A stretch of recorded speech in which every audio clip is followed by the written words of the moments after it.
Thanks. Given the United States' commitment to internet freedom as articulated by Hillary Clinton in January, does Australia's proposed internet filter threaten our relationship in any way? And can the United States continue to put pressure on Iran and China over internet freedom if they don't similarly pressure Australia? Jeff, that's obviously for you. It has been reported the State Department's quite concerned about the government's plans for internet filters. So, no, I was just noticing this seems to be the hot seat tonight. Yeah. I didn't think I could. I went to the dentist today, so I thought I'd already done this. But look, on the issue of the internet, we have been very clear. The internet needs to be free. It needs to be free the way we have said. Skies have to be free. Outer space has to be free. The polar caps have to be free. The oceans have to be free. They have to be shared. They're shared resources of all the people of the world. To the extent that there are disagreements and trying to find the right balance between law enforcement and respecting that general principle, we work with our friends. And so we've been working with Australia on this issue. We've had healthy discussions, and I'm sure we'll be able to find a path forward. What did you say to them? I said I'm sure we'll be able to find a path forward. Now, presumably, you have made the State Department's argument, which is that internet filters are essentially censorship and a bad idea.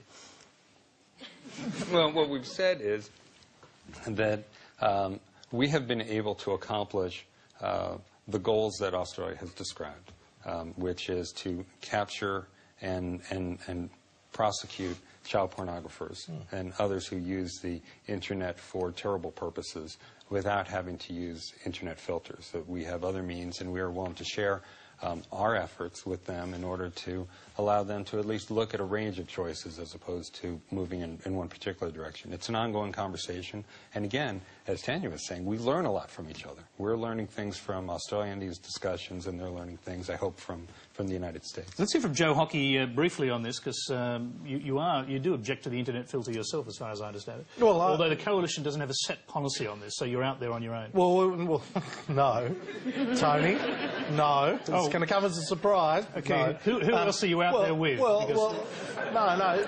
Let me just say this: we're waiting to see the legislation, and the government hasn't put forward yet. But from my perspective, I totally agree. I totally agree about the internet. We all want to close down and prosecute and put in jail people involved in peddling child pornography and other horrendous materials. The question is, how do you do it? And the proposal from the government is potentially going to make the internet slower. It is going to potentially close down legitimate sites that are being used by people. It could have, an impact on other sites if there's a particular YouTube video, for example, that is deemed offensive by the government. It may well slow down YouTube for all Australians.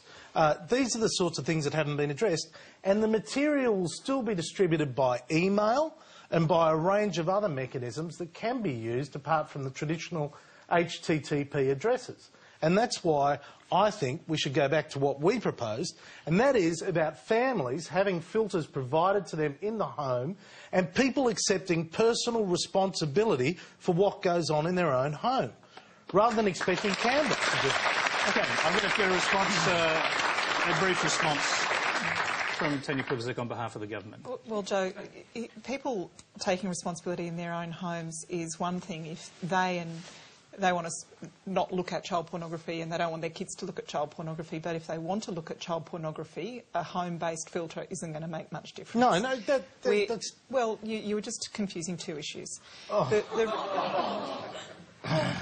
That's true. Well, no, you're actually prosecuting now, quite appropriately, anyone in possession of child pornography. That's been going on for years. It's against the law. Yeah. What you're saying is you're a partial solution that's going to fail because it opens up... And you're saying that domestic filters that people can choose to put on will pick up child pornography, and I'm saying it will only pick up child pornography if you apply a filter. It won't pick it up if it's sitting in the internet, right? And the reason that we're trying to shut down this material, it's material that you can't go to the shop and buy, it's material you can't access legally in any format. It is a difficult issue. I understand the technological complexities. I understand people fear the slowing down. I don't know that there is an easy solution to this, and I'm interested to hear of the US experience, but certainly there's still a lot of child pornography available that's generated all over the world that people are accessing in the United States. Of course. This won't stop the child pornography. This will not stop the child pornography, your proposal.